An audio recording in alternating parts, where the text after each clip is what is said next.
I'm going to create a new document, and I'm going to my File Explorer to load some high-resolution digital photographs.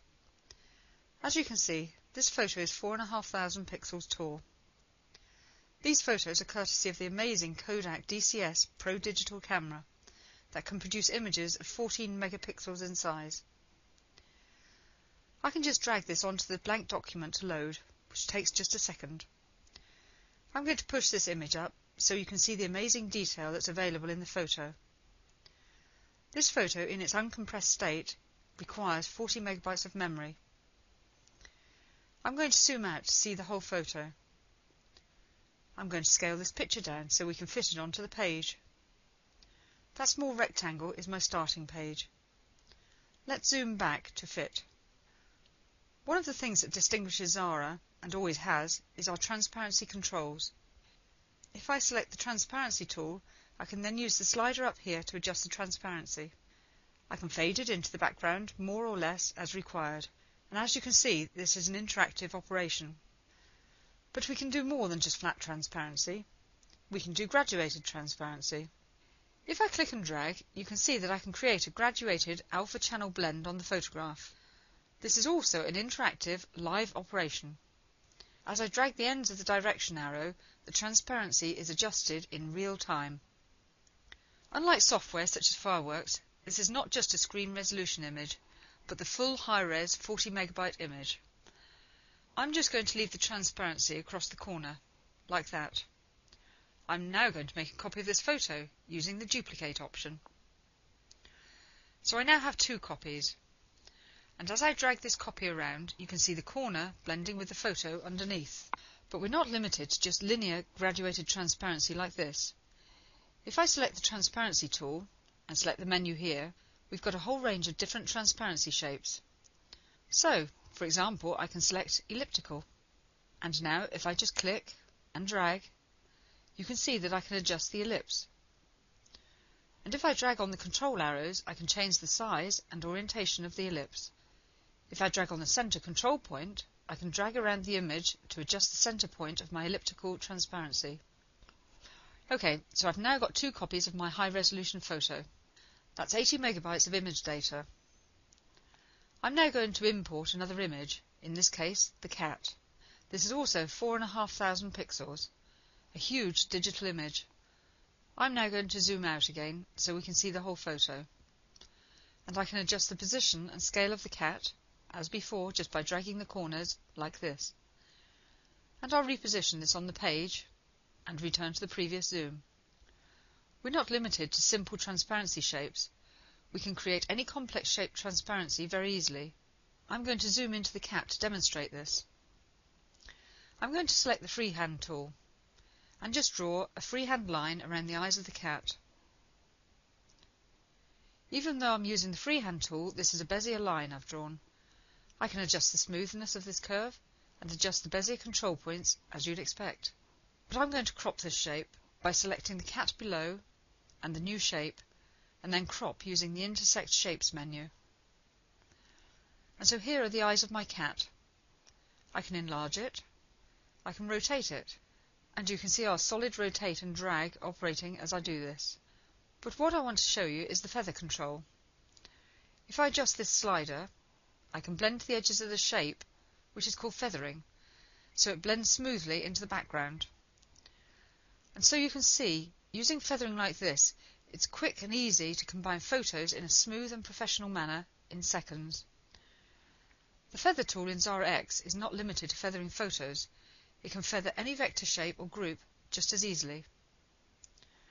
To demonstrate the resolution available, I can select the zoom tool and zoom into a close-up. You can see these are very high resolution images, and yet everything works interactively and smoothly. Okay, so let's zoom back out. I now have 3 high-resolution photos that I've been working on, each of which takes 40 megabytes of memory. That's a total of 120 megabytes of photo data. So, if I were to save this as a native file, which I'll do now, how large do you think this would be?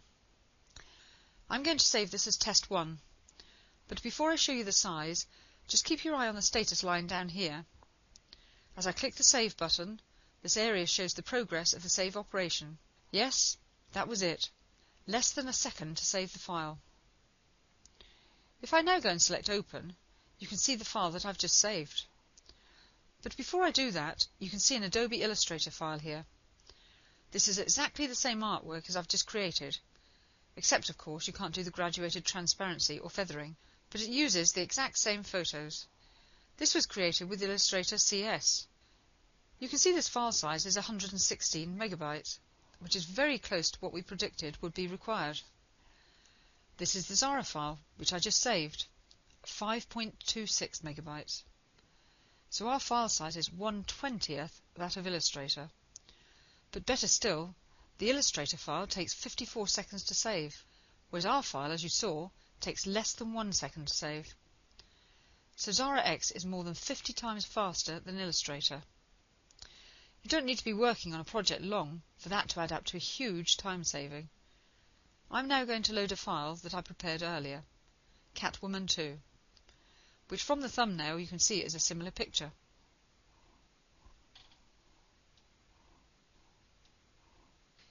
If I zoom in, you see the detail. You might notice that there's something a little alien about this picture. And you might have guessed it. I've replaced her eyes with the cat's eyes. I can just drag the eyes around so you can see what I've done. I'm going to increase this in size so you can see I use the same technique I demonstrated earlier.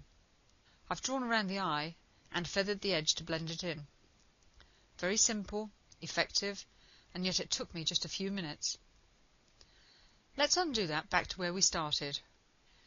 This file was the same 5.2 megabytes in size, and in case you doubt whether all the full high-resolution photos are really here, I'm going to scale it up to reveal that the entire cat image is attached to its eye. I'm going to turn the feathering off with the feather slider here. One thing you'll notice is that the cat is rather dark. It was darkened to make the eye colour a better match for the woman's face. This is done using the new feature of Xara X called the Xara Picture Editor. If I select the picture editor, the entire cat picture is displayed in a new window. The Xara Picture Editor is a simple photographic editor. It is not a painting program or a pixel editor, but it does allow you to perform the most common photographic enhancements, such as brightness, contrast, etc. You can see here that if I drag the brightness control around, I can adjust the brightness interactively. And similarly, I can restore the contrast and the colour. In fact, this control here is a blur and sharpen control combined. It blurs one way, and if I drag the other way, then the image is sharpened.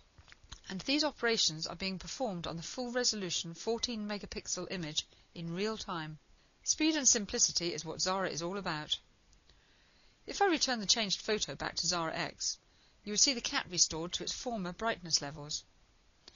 If I zoom in, you can see this is a full resolution picture of the cat. So why is our saving 50 times faster and our file 20 times smaller than the same file in Illustrator? It's because we embed the original compressed JPEG file in our native file. Illustrator, and all the other drawing programs we've tested, expand the JPEG instead of embedding it. They save the decompressed, expanded photo in their native file. Our method provides significant productivity, file size, and speed advantages. OK, let's just zoom back and undo all of those changes.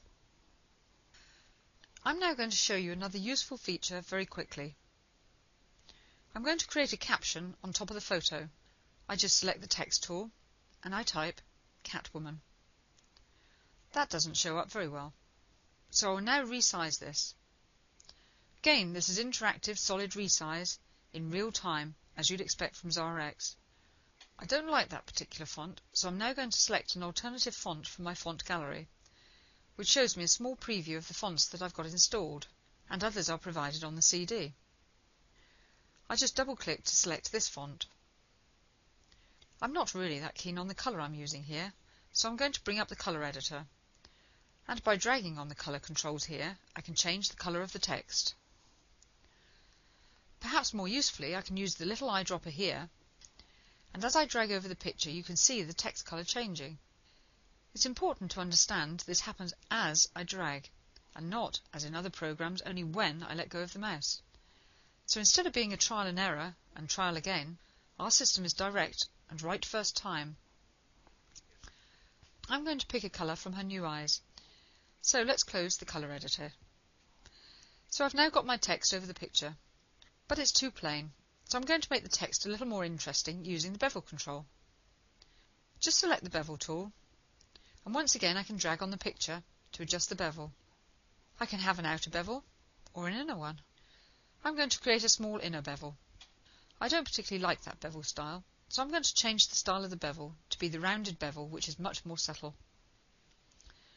I'm also going to give this a drop shadow using the shadow tool. This works like all our others. You select the tool and then you just drag on the picture to adjust the shadow. You can see here that I have a rather blurred shadow, but the controls on the info bar at the top allow me to adjust, in this case, the darkness of the shadow. I can make it completely black, or I can make it completely transparent. I'm going to select somewhere in the middle. This slider control allows me to adjust the shadow blur.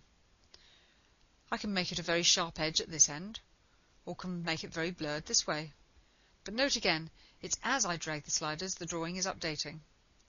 In this case, I'm going to make it slightly blurred, like this. OK, let's zoom back out. I now have my image with the caption at the bottom. I'm going to enlarge the caption a bit. This is why Xara X is such a great composition tool.